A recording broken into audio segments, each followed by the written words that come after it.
Kasba TV, হৃদয়ে বাংলা। শিরোনাম নিয়ে সাথে আছি আমি ফারজানা রূপা।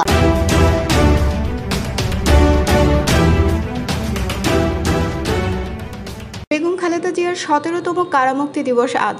চেয়ারপারসনের সুস্বাস্থ্য ও দীর্ঘায়ু কামনা করেছেন কসবা আখাউড়ার সাবেক এমপি মুশফিকুর রহমান ও জননেতা আলহাজ কবির আহমেদ ভূঁইয়া সহ নেতারা। কসবা টিভির ডেস্ক রিপোর্ট, সহযোগিতায় তানভীর আলম ডালি। আফরোজা হাসির সহযোগিতায় এখন বিস্তারিত। বিএনপি চেয়ারপারসন ও সাবেক প্রধানমন্ত্রী বেগম খালেদা জিয়ার 17তম কারামুক্তি দিবস আজ বুধবার 11 সেপ্টেম্বর।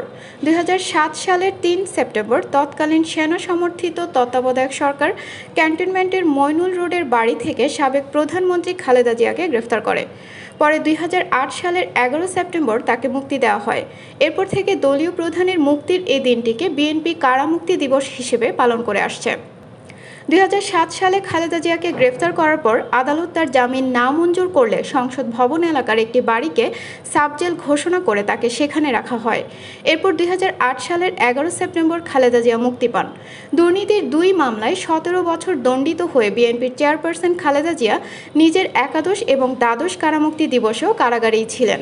তবে দুর্নীতির 2 মামলার দণ্ড থেকে গত 6 আগস্ট মুক্তি পেয়েছেন খালেদা জিয়া।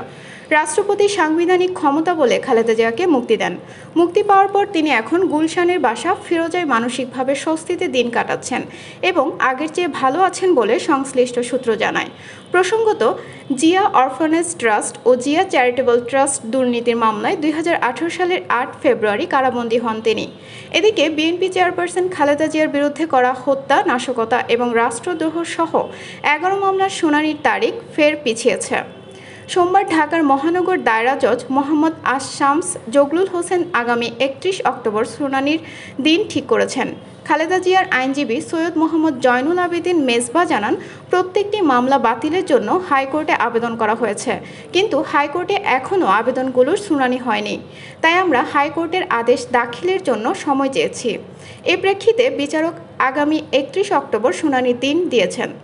অপরদিকে সাবেক সচিব, বিশ্ব ব্যাংক সাবেক বিকল্প নির্বাহী পরিচালক, বিএনপি চেয়ারপারসনের রাজনৈতিক উপদেষ্টা, ব্রাহ্মণবাড়িয়া 4 কসবা ও আখাউড়া আসনের সাবেক সংসদ সদস্য মুশফিকুর রহমান স্বৈরাচার শাসক খুনি হাসিনার হাতে গুমের শিকার ব্রাহ্মণবাড়িয়া 4 কসবা আখাউড়া সংসদ সদস্য পদপ্রার্থী গুম ফেরত জননেতা আলহাজ কবির আহমেদ ভূঁইয়া, কসবা উপজেলা বিএনপির আহ্বায়ক অ্যাডভোকেট ফখর উদ্দিন আহমেদ খান, মোহাম্মদ ইলিয়াস সাবেক সভাপতি কসবা উপজেলা ও সাবেক মেয়র কসবা পৌরসভা, কসবা উপজেলা বিএনপির সাধারণ সম্পাদক শরীফুল হক স্বপন, কসবা পৌর বিএনপির আহ্বায়ক মোহাম্মদ শরীফুল ইসলাম ভূঁইয়া, কসবা পৌর বিএনপির সভাপতি মোহাম্মদ আশরাফ আলী, কসবা পৌর বিএনপির সদস্য সচিব মোহাম্মদ আয়ুব খান, বায়েক ইউনিয়ন বিএনপির সভাপতি নাজমুল হাসান, গোপীনাথপুর ইউনিয়নের সাবেক চেয়ারম্যান বিএনপির নেতা আনোয়ার হোসেন, কসবা উপজেলা যুবদলের সদস্য সচিব জিয়াউল হুদা শিপন পৃথক পৃথকভাবে বিএনপি চেয়ারপারসনের সুস্বাস্থ্য এবং দীর্ঘায়ু কামনা করেছেন।